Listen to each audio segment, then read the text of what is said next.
বন্ধুরা, আজ আপনাদের শোনাবো বিভূতিভূষণ বন্দ্যোপাধ্যায়ের শান্তিরাম। সন্ধ্যার কিছু আগে একখানা ট্রেন ছাড়ে। রাত 9:30 আন্দাজ সেখানা দেশের স্টেশনে পৌঁছায়। শান্তিরাম ওই ট্রেনেই বাড়ি যাওয়া ঠিক করিল। কলে জল আসিয়াছে, ঝরঝর শব্দে চৌবাচ্চায় পড়িতেছে।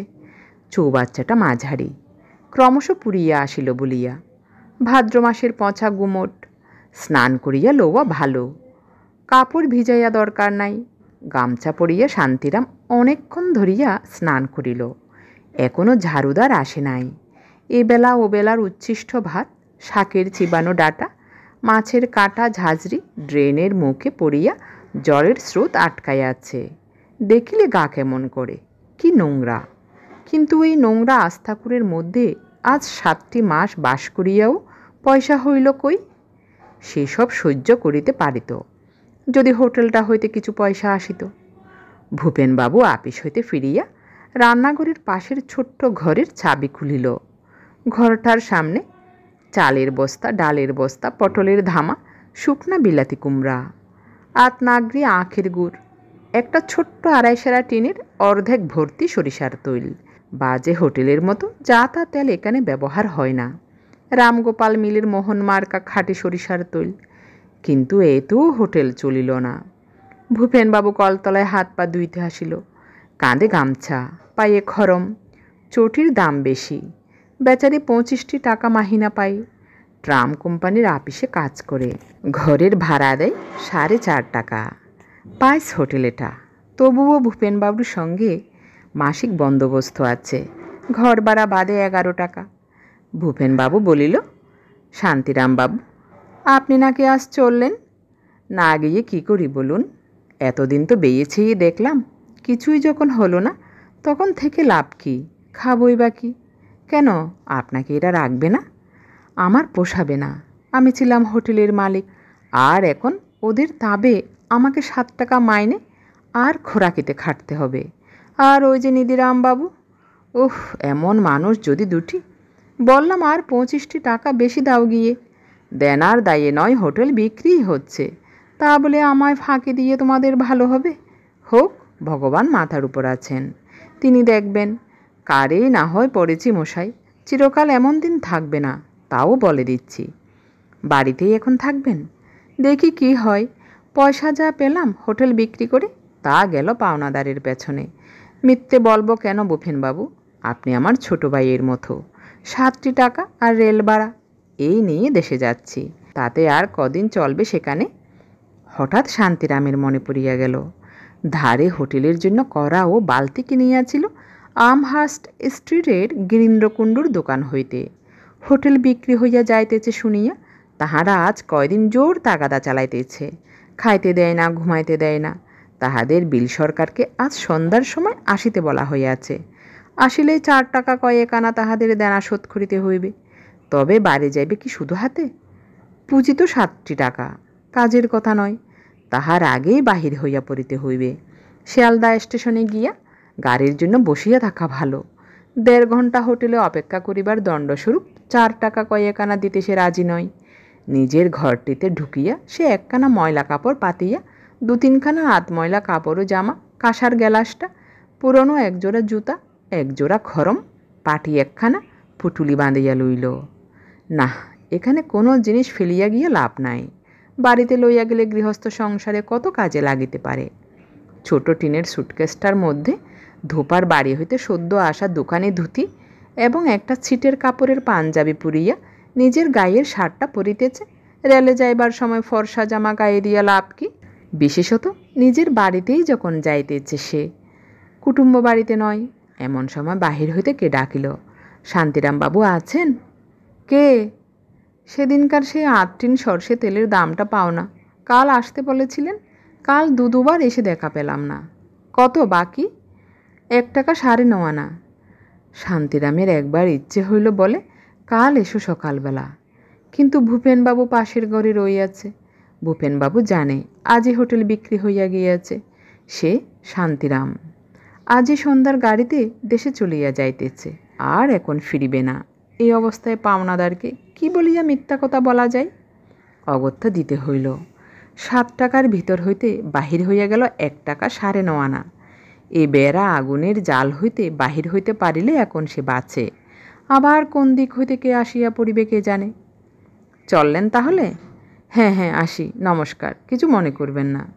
বাড়ি গিয়ে চিঠি দেবেন, কীরকম আছেন, কেমন তো? হ্যাঁ দেব, বই কি দেব না? বেশ লোক ভূপেনবাবু।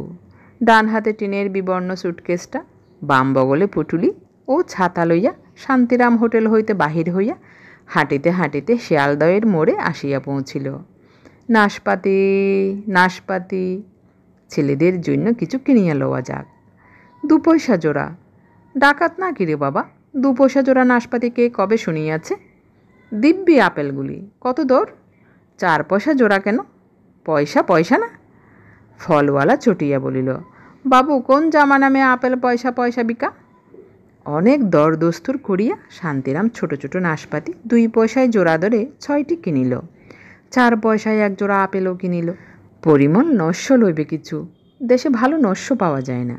ফলওয়ালাকে পয়সা বাহির করিয়া দিতেছে, এমন সময় পিছন হইতে কে ডাকিল, এই যে শান্তিরাম দা, এ কি যাচ্ছ কোথায়, বাড়ি নাকি? শান্তিরাম পিছন ফিরিয়া চাহিয়া দেখিল তাহাদের দেশের সরোজ মুখুজ্জে। সরোজ এখানে কোন মেসে থাকে, সপ্তাহে সপ্তাহে দেশে যায়, চাকুরি করে মার্চেন্ট অফিসে, 80-90 টাকা মাহিনা পায়। আর ভাই বাড়ি চললাম, সব উঠিয়ে দিয়ে চললাম। কেন, তোমার সেই হোটেল? চালাতে পারলাম কই, চল তো ভালো, 5 বুথে খেয়ে আর বাকি ফেল মারিয়ে দিলে। এক এক বেটার কাছে 8 টাকা 10 টাকা বাকি, খেয়ে যাচ্ছে তো খেয়ে যাচ্ছেই, উপর হাত করবার নামটি নেই। তাগাদা করতে গেলেই আজ দেব কাল দেব।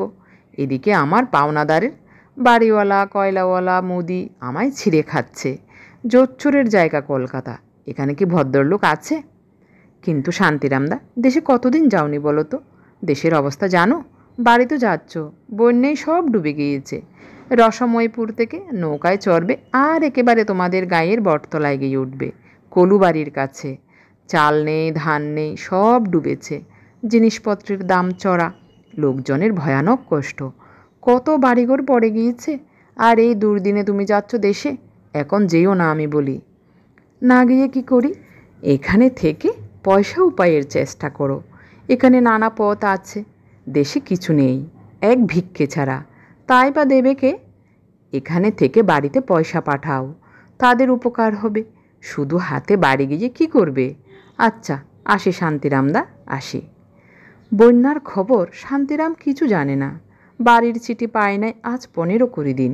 চিঠি না পাওয়ার কারণ সে জানে, 3 পয়সা দাম একখানা পোস্টকার্ডের।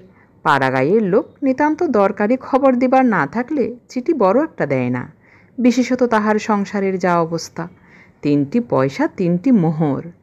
ট্রেন ছাড়িল, বেলা একদম পড়িয়া আসিয়াছে। স্টেশনের সিগন্যালের লাল সবুজ আলো জ্বলিতেছে। গাড়িতে লোক বেশি নাই। শান্তিরাম এক কোণে বসিয়া জানালার বাহিরে চাহিয়া মাঝে মাঝে বিড়ি টানিতে টানিতে ভাবিতে ভাবিতে চলিল।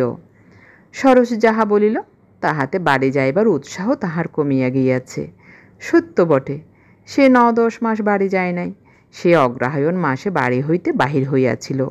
স্ত্রীর শেষ সম্বল বালা দুগাছা বিক্রয় করিয়া 200 টাকা লইয়া ব্যবসা করিতে আসিয়াছিল কলিকাতায়। 200 টাকার মধ্যে বাড়ি লইয়া ফিরিতেছে 5 টাকা 6.5 আনা। অবশ্যই এ কয় মাস কিছু কিছু খরচ পাঠাইয়াছিল বাড়িতে, কিন্তু গত আষাঢ় মাসের শেষ হইতে আর কিছুই দিতে পারে নাই। দেশে থাকিতে পয়সা উপার্জনের কোনো পথ সে বাকি রাখে নাই। লেখাপড়া তেমন জানে না বলিয়া চাকুরি জুটে নাই। নাই বা জুটিল চাকুরি, ব্যবসা করিয়া বড়লোক হওয়া যায়, চাকুরিতে নয়। গুড়ের ব্যবসা, কাঠ চালানির ব্যবসা, তরকারি চালানির ব্যবসা, এমনকি মাছ চালানির ব্যবসা পর্যন্ত, কিছুতেই কিছু হইল না। তাই স্ত্রীর বালাজোড়া লইয়া কলিকাতায় আসিয়াছিল কোনো একটা ব্যবসা করিতে। অনেকে পরামর্শ দিয়াছিল হোটেল খুলিতে, খারাপ কিছু চলে নাই। দুবেলা লোকজন খাইতেছিল ও মন্দ নয়। কিসে কি হইল ভগবান জানেন। খরচে আইয়ে আর কিছুতেই কুলোই না, এমন হইয়া দাঁড়াইতে লাগিল। বাড়ি ভাড়া বাকি পড়িয়া গেল 3 মাসের। বাড়িওয়ালা শাসাইল জিনিসপত্র আটকাইয়া ভাড়া আদায় করিবে। মুদির দেনা, কয়লাওয়ালার দেনা, তরকারিওয়ালার দেনা, মাছওয়ালার দেনা, দুধওয়ালার দেনা, ঠাকুরের মাহিনা বাকি, জি ছাকরের মাহিনা বাকি। হোটেল চলে কি করিয়া? সর্বশান্ত হইতে হইল। সত্যই সর্বশান্ত। এতটুকু সোনার গুড়া নাই ঘরে। এই কটি টাকা মাত্র সম্বল। বাড়িতে পা দিলেই চৌকিদারের ট্যাক্সের তাগাদা, সেখানেও মুদির দেনা, গোয়ালার দেনা, কোন বা 10-15 টাকা না জমিয়ে গিয়েছে। তাহার উপর দেশের অবস্থা যেরকম শোনা গেল, সব কিছু ডুবিয়া গিয়াছে। জিনিসপত্রের দাম চড়া, ধার মেলা দুষ্কর হইয়া উঠিবে এ বাজারে। স্ত্রী পুত্র হয়তোবা উপবাসে দিন কাটাইতেছে। নীরদা কত আশা করিয়া আছে, পূজার সময় স্বামী কলিকাতা হইতে সকলের জন্য নতুন কাপড় এবং টাকা করে লইয়া বাড়ি ফিরিবে। নীরদাকে একদিনের জন্য খুশি করিতে পারে নাই সে। বিবাহ করিয়া পর্যন্ত অভাব অভাব অভাব, আর গুছিল না কোনো দিন। অদৃষ্ট, তাহার না নীরদার অদৃষ্ট, দুজনেরই। দেশের স্টেশনে নামিয়া সহযাত্রীদের মুখে শুনিল, পায়ে হাঁটিয়া গ্রামে পৌঁছানো যাইবে না। মাতুগঞ্জের বড় বিল ভাসিয়া রাস্তার উপর 1 কোমর জল। এত রাত্রে নৌকায় পা পাওয়া যায় কোথায়? চিলমারির নবীন কলু তাহার মুদির দোকানের জন্য কলিকাতায় মাল কিনিতে গিয়াছিল। সে 3 গ্রোশ দেশলাই ও 2-3টি মিস্ত্রির কুদু লইয়া বড় বিপন্ন হইয়া পড়িয়াছে। এই যে দাদা ঠাকুর, কলকাতা থেকে এলেন বুঝি? এই গাড়িতেই এলেন? কই দেখিনি তো। এখন কি করে যাই বলুন তো? একটা লোক নেই স্টেশনে। নৌকো থাকবার কথা বলা ছিল, কই কাউকেই তো দেখছি নে।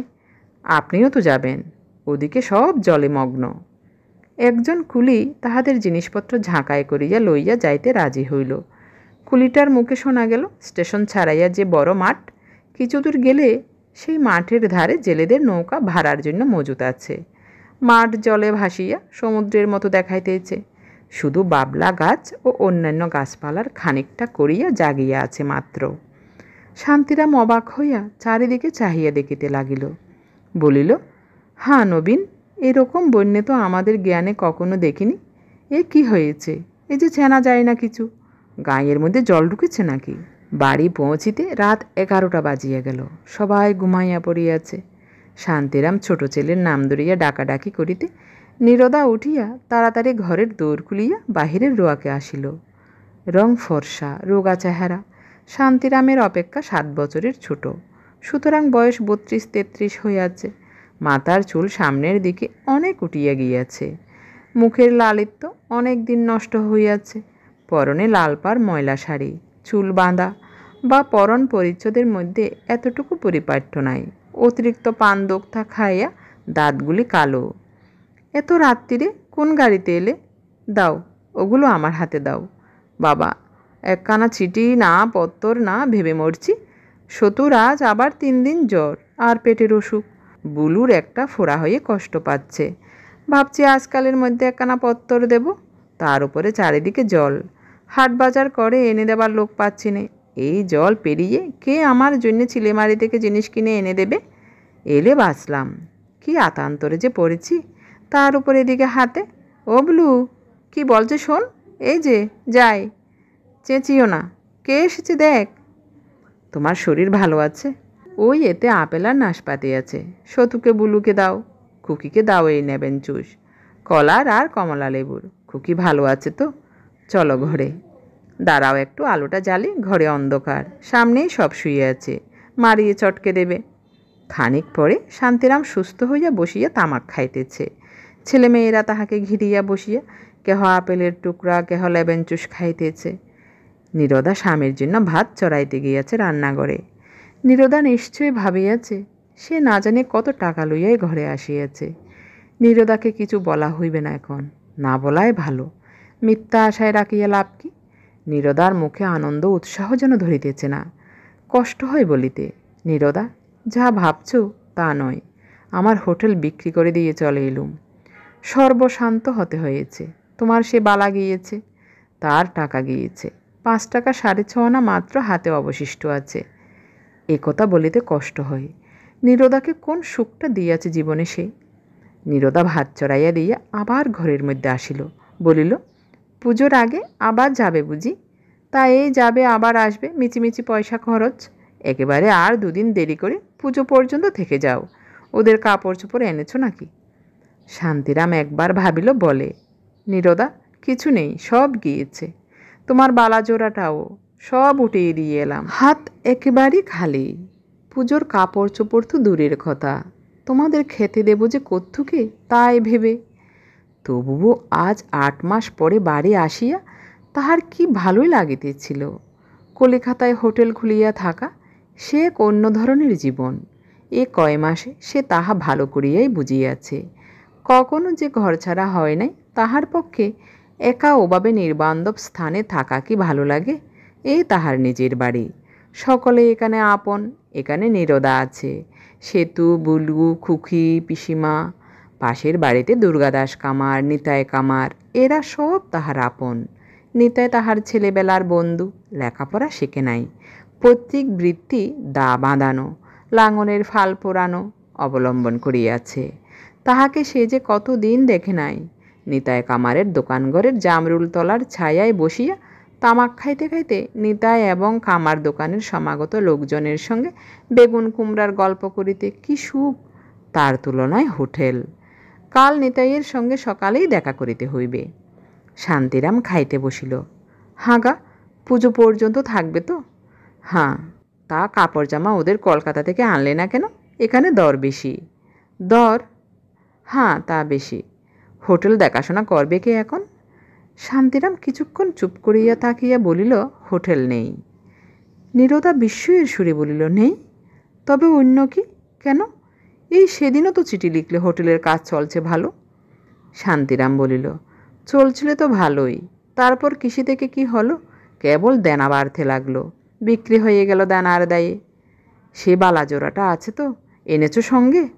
নীরদা এই ধরনের প্রশ্ন করিয়া বড় বিপদে ফেলে। এই ধরনের প্রশ্ন না করিয়া যদি বলিত, সে বালা দুগাছাও গুছিয়ে দিয়েছ তো, তাহা হইলে উত্তর দেওয়াটা সহজ হইত। যে বালা গুছিয়া গিয়াছে, মিটিয়া গেল। এতখানি আশা ভরা প্রশ্নের উত্তরে তাহাকে এখন না, সংসার করা এত বিপদ জানিলে সে বিবাহ করিত না। বিবাহ সে ইচ্ছা করিয়া করেও নাই। স্বর্গীয় পিতৃদেব বাঁচিয়া থাকিতে পুত্রবধূর মুখ দেখিবার দুর্নিবার আকাঙ্ক্ষায় 19 বছরের ছেলের শান্তিরামের বিবাহ দিয়া যান আরও বছর বয়সের নীরদার সঙ্গে। ইয়ে, বালা কোথায় নীরদা? বালা বিক্রি করেই তো হোটেল খুলেছিলাম। নীরদা হঠাৎ নিজের গালে চড়া মারিতে মারিতে বলিতে লাগিল, ও মা, আমার কি হবে? আমার কি হবে? শান্তিরাম বিরক্ত হইয়া বলিল, আহ, কি ছেলে মানুষই করো, থামো। ছেলেমেয়েরা কাঁদিয়া উঠিল। শান্তিরামের ভাত খাওয়া হইল না। সে ভাত ফেলিয়া উঠিয়া নীরদার হাত ধরিল। স্বামী স্ত্রীতে তুমুল ঝগড়া বাঁধিয়া গেল। নীরদাকে শান্ত করিতে শান্তিরামের সময় লাগিল। মেয়ে মানুষকে বোঝানো দায়। অনেকক্ষণ পরে নীরদা কিছু প্রকৃতিস্থ হইল। চোখে মুখে জল দিয়া আসিয়া বলিল, তোমার খাওয়া হলো না, আর 2টি ভাত আছে, বেড়ে নিয়ে আসি? না না, থাক, শোয়া যাক, এখন রাত হয়েছে। শান্তিরাম স্ত্রীর প্রতি মনে মনে বিরক্ত হইয়াছে। একজোড়া বালা না হয়ে গিয়াছে, তা বলিয়া সে খাইতে বসিয়াছে, আর এমন কুরুক্ষেত্র কাণ্ড! ছি, এর নাম সংসার? একটু সান্ত্বনার কথা নাই, সহানুভূতি নাই। আচ্ছা, সন্ন্যাসী হইয়া গেলে কেমন হয়? অনেকে তো যায়, সংসার আর ভালো লাগে না। রামকৃষ্ণ পরমহংস ঠিকই বলিয়াছেন, কামিনী কাঞ্চন অসার। তাহাদেরই গ্রামের পাশে বন্দিপুরের মুকুজ্জি বাড়ির বড় ছেলে রাধাকান্ত বহুদিন আগে সন্ন্যাসী হইয়া গিয়াছিল। এখন কি একটা বেশ বড় গোছের নাম লইয়া কাশীতে মঠ করিয়া আছে। বহু শিষ্য সেবক, দুধ ঘি খাই, কোনো কষ্ট নাই, পায়ের উপর মোহর প্রণামী, দিব্যি আছে।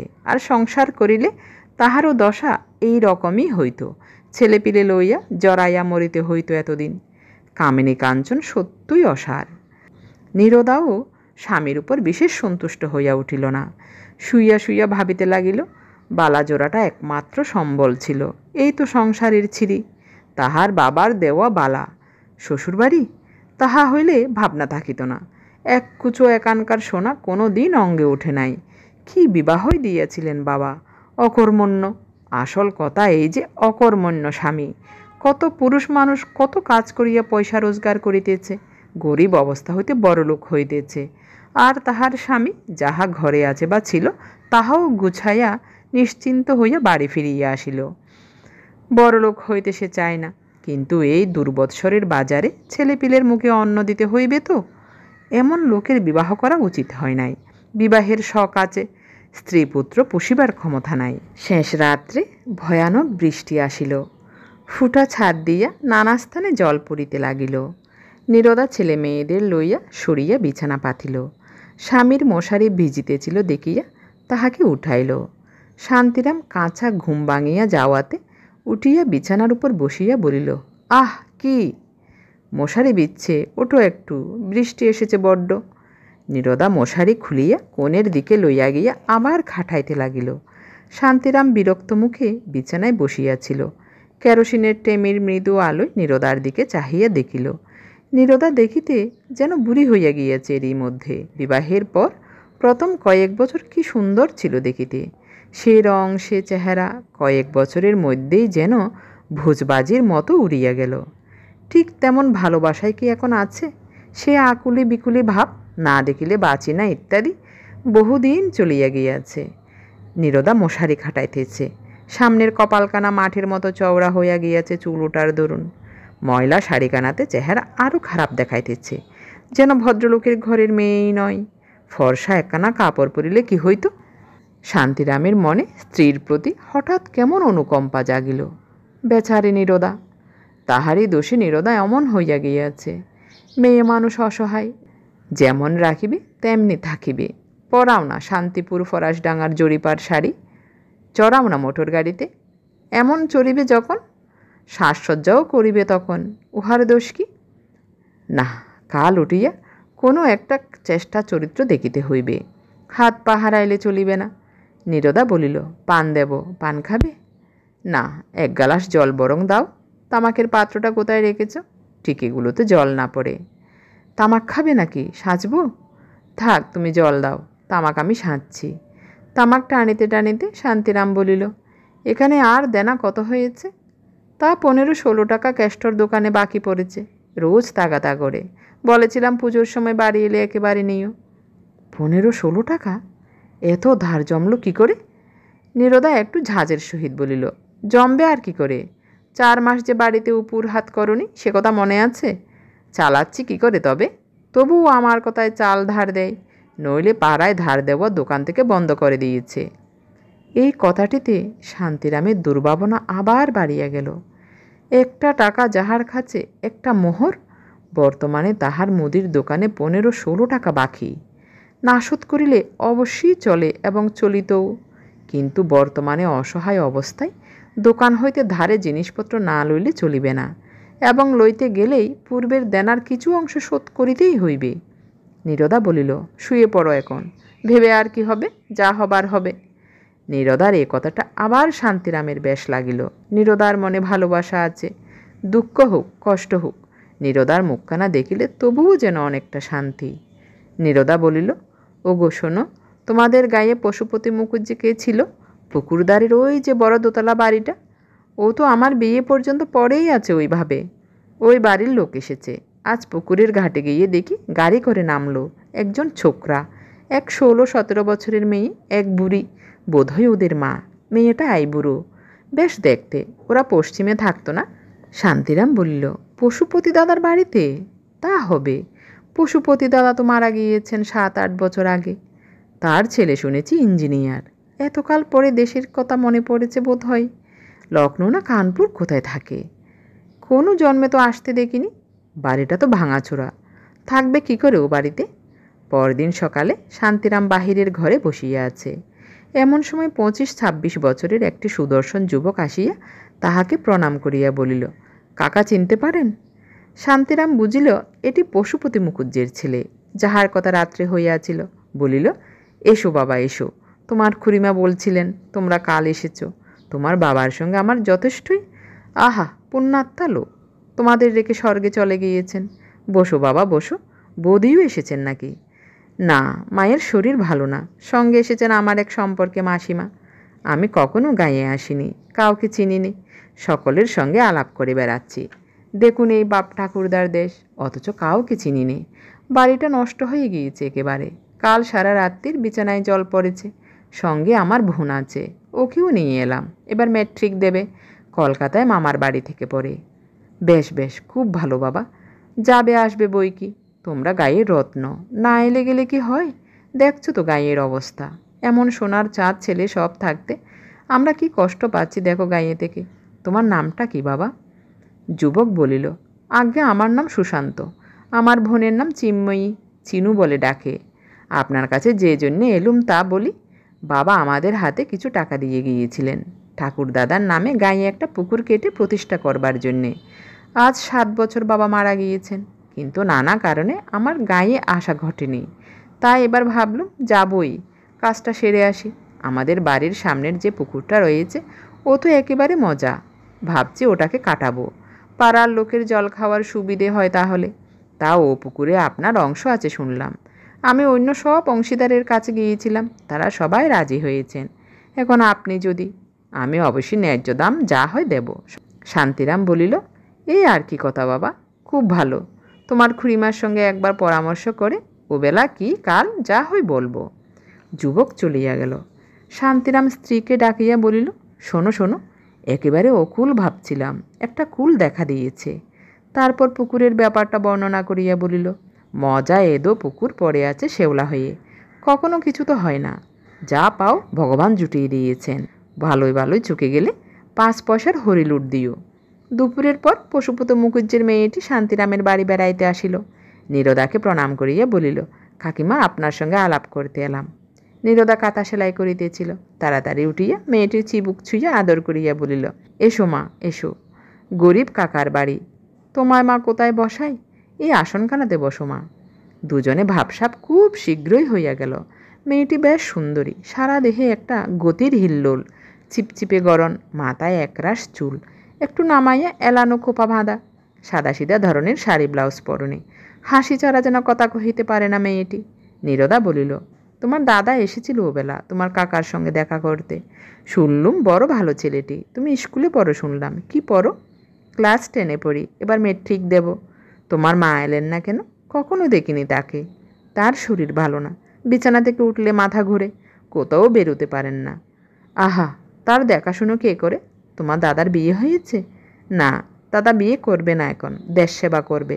যারা লেখাপড়া জানে না তাদের লেখাপড়া শেখানো, এইসব দিকে মন। দেশের কাজ করবে বলে পাগল, অন্য ধরনের মানুষ দাদা। দাদার কথা বলিবার সময় মেয়েটির চোখের দৃষ্টি স্নেহ ও শ্রদ্ধায় নম্র হইয়া উঠিল। ক্ষণে ক্ষণে ইহার মুখের চেহারা যেন বদলাইয়া যাইতেছে, ভারী জীবন্ত চোখ মুখ। এসব পাড়াগাঁয়ে নীরদা কখনো এমন মেয়ে দেখে নাই। অনেকক্ষণ বসিয়া এ গল্প ও গল্প করিবার পর মেয়েটি উঠিতে চাহিলে নীরদা বলিল, চিনুমা, গরিব কাকিমার বাড়ি এসেছ যদি, কিছু না খেয়ে তো যেতে পারবে না, তুমি বসো, আমি একটু হালুয়া করে আনি। চিনু বলিল, মুড়ি নেই কাকিমা, মুড়ি খেতে বড় ভালোবাসি। নীরদা তাড়াতাড়ি মুড়ি মাখিয়া আনিয়া দিয়া বলিল, তুমি কি মুড়ি খেতে পারবে মা? সেই জন্যে দিতে ভরসা করিনি, আমি নিজে মুড়ি ভাজি। সঙ্গে সঙ্গে তাহার মনে হইল মুড়ির ধান ফুরাইয়াছে, অথচ কিনিবার পয়সা নাই। আর 2 দিন পরে চিনু আসিলে তাহাকে মুড়ি দিবার সামর্থ্য পর্যন্ত থাকিত না। মান সম্ভ্রম কি করিয়া বজায় থাকে যে সংসারে পুরুষ মানুষ এমন অকর্মণ্য। চিনু সেদিন গেল, কিন্তু পরদিন সকালে আবার আসিয়া প্রায় ঘণ্টা 2 নীরদার সঙ্গে কাটাইয়া গেল। ভারী অমায়িক মেয়ে। এদিন সংসারে যত তরকারি সব বটি পাতিয়া বসিয়া বসিয়া কুটিয়া দিতে লাগিল। নীরদার কোনো বারণ শুনিল না। পাড়ার অন্য সকলের বাড়িতে চিনু তত যায় না, যত এখানে সে আসে। নীরদাকে তাহার যে কি ভালো লাগিল সেই জানে। দিনে অন্তত 2 বার তার এখানে আসাই চায়। নীরদারও তাহাকে বেশ ভালো লাগে। দিন 10-12 পরে একদিন শান্তিরাম স্ত্রীকে বলিল, শুনেছ, আমার অংশের দাম ধার্য হয়েছে 32 টাকা। আশা করিনি এত হবে, তা সবাই যে দর নিয়েছে আমিও তাই নিলাম। নীরদা অবাক হইয়া বলিল, সে কি গো, ওই এক মোজা ডোবা! 32 টাকা করে অংশ হলে 6 অংশের জন্য সুশান্তকে 200 টাকা দিতে হবে? তা হবে বই কি, ঠাকুরদাদার নামে পুকুর প্রতিষ্ঠা করবার গরজ আছে, টাকা খরচ করবে না? নীরদা গম্ভীর মুখে বলিল, একটা কথা বলি শোনো, তুমি ও টাকা নিতে পারবে না, ছেড়ে দাও এমনি। শান্তিরাম অবাক হইয়া বলিল, এমনি ছেড়ে দেব কেন? ব্যস্ত তুমি? নীরদা বলিল, চিনু আমাকে বড় ভালোবাসে, এখানে ছাড়া সে কোথাও যায় না। 2টি চাল বাজা দিই, তাই হাসি মুখে বসে বসে খায়। মেয়ের মতো মায়া হয়েছে ওর উপর। ওদের কাছ থেকে তুমি ওই ডোবা বেচে টাকা নিতে পারবে না, আর যে টাকা ন্যায্য নয় তা কখনো নিতে পারবে না তুমি। তবে চলবে কি করে শুনি? এ টাকা ছাড়লে কিসে থেকে কি হবে? তা যাই হোক, ওরা বড় মানুষ বটে, কিন্তু গাঁয়ে সবাই ওদের ঠকিয়ে নিচ্ছে ছেলে মানুষ পেয়ে। তা বলে তুমি তা নিতে পারবে না। এতে আমাদের ভাগ্যে যা আছে, তুমি নিলে আমি অনর্থ বাঁধাবো বলে দিচ্ছি। স্ত্রীকে শান্তিরাম ভয় করিত। কাজেই যখন অন্য শরিকেরা ডোবার অংশের দাম কড়ায় গণ্ডায় বুঝিয়া পাইল, শান্তিরাম কিছুতেই টাকা লইল না। সুশান্তকে বলিল, পশুপতি দাদার ইচ্ছেতে তার বাবার নামে পুকুর হবে, আমি তাতে টাকা নিতে পারবো না, এমনি লিখে দিচ্ছি আমার অংশ। ও অনুরোধ করো না বাবা। রাত্রে সেই স্ত্রীকে বলিল, কথায় বলে স্ত্রী বুদ্ধি, তুমি টাকা নিতে দিলে না, এখন করো উপোস। 32 টাকায় 2টি মাস ভাবতে হতো না। এখন আমি কোথা থেকে কি করি? এই পুজো আসছে সামনে, অন্তত ওদের কাপড় কিনে দিতে পারতাম তো। নীরদা বলিল, ফাঁকি দিয়ে টাকা আদায় করে সে টাকায় আমার ছেলে মেয়ের কাপড় কিনতে হবে না। ওরা কাপড় এবার না হয় পরবে না, যেমন চিনু তেমনি ওর দাদা। ওরা ছেলে মানুষ, ওদের কাছ থেকে দাম নিয়ে অন্যায্য টাকা আদায় করে কদিন খাবে। বেশ করেছ, ছেড়ে দিয়েছ। টাকাটা হাতছাড়া হওয়াতে শান্তিরাম দুঃখিত হইল বটে, কিন্তু স্ত্রীর এ নতুন মূর্তি তাহার কাছে ভালো লাগিল। সোনার বালার শোকে স্ত্রীর যে মূর্তি দেখিয়াছিল ইহা তাহার বিপরীত। নীরদা, না বেশ লোক, এই জিনিস যে আবার নীরদার মধ্যে আছে। বলিল, শোনো, ওপারার মহেশ দাদা তো এক শরিক, আমায় ডেকে পরশু বলেছে, হ্যাঁ হে, তোমরা নাকি 32 টাকা করে অংশ ধার্য করেছ, আমি আমার অংশ 50 টাকার কমে দেব না। ওদের গরজ পড়েছে, বড়লোক, যা চাইব তাই দিতে হবে। ও খাস ব্রহ্মোত্তর, ছাড়বো কেন অত সহজে? সত্যি যা বলেছ, সুশান্তকে ভালো মানুষ পেয়ে ওরা দম দিয়ে বেশি টাকা আদায় করছে। করে তাকে করছে, যার ধর্ম তার কাছে। ও টাকা কদিন খেতে? ও কথা বাদ দাও, পুকুর কাটিয়ে দেবে ওরা। এক গাদা টাকা খরচ করে কিন্তু জল খাবে পাড়ার 5 জনেই তো। ওরা সেই পশ্চিম থেকে কিছু পুকুরের জল খেতে আসছে না, আমাদের সুবিধের জন্যই ওরা করে দিচ্ছে। চিনু বলেছিল, ওর দাদা পরের কাজে দেশের কাজে বড় মন দিয়েছে। বেশ ছেলেটি। পূজার দিন কয়েক বাকি। সুশান্ত সন্ধ্যার সময় শান্তিরামের বাড়ি আসিল। বলিল, কাকা, আমরা কাল চলে যাচ্ছি পশ্চিমে, আমার ছুটি ফুরিয়ে এসেছে। আপনার উপর একটা ভার দিয়ে যেতে চাই। পুকুর কাটানোর ভারটা আপনি নিন। গাঁয়ের মধ্যে আপনি অনেস্ট লোক দেখলুম। চিনুর মুখে আপনাদের সব কথা আমি শুনেছি। একটা প্রস্তাব আছে আমার, যদি কিছু মনে না করেন তবে বলি। আমি এই পুকুর কাটানোর আর আমাদের জমি জমা বাড়িঘর এখানে যা আছে তা দেখাশোনা করবার জন্য মাসে আপনাকে 15 টাকা দেব। পুকুর কাটানো হয়ে গেলে আমাদের বাড়িটা মেরামত করবার ভারও আপনার উপর থাকবে। আমি টাকা পাঠিয়ে দিয়ে খালাস হব। মাঘ মাসের দিকে মাকে নিয়ে এসে পুকুর প্রতিষ্ঠা করে যাব। বলুন কাকা, এতে আপনি রাজি আছেন? রাজি না হলে ছাড়ছি নে, গায়ে আর লোক নেই। আর আমাদের যাওয়ার আগে আপনার 2 মাসের টাকা দিয়ে যাব। কেননা পুজো আসছে, খরচপত্র আছে তো। পুকুর কাটার দরুনও আপাতত 100 টাকা আপনার হাতে দিয়ে যেতে চাই। আপনাকে সকলে গায়ে বলে হোটেলওয়ালা বামুন, কিন্তু দেখছি আপনিই খাঁটি লোক। শান্তিরামের মাথা ঘুরিয়া গেল। ছোকরা আরও সব কি যে বলিয়া গেল, শান্তিরামের মাথার মধ্যে কিছু ঢুকিল না। সুশান্ত চলিয়া গেলে তাড়াতাড়ি বাড়ির ভিতর গিয়া স্ত্রীকে ডাকিয়া বলিল, ওগো, কোথায় গেলে? শুনছো? শোনো শোনো। নীরদা সব শুনিয়া হাসি মুখে বলিল, স্ত্রী বুদ্ধি বলছিলে যে, আমার বুদ্ধি নিয়ে চলো একটু।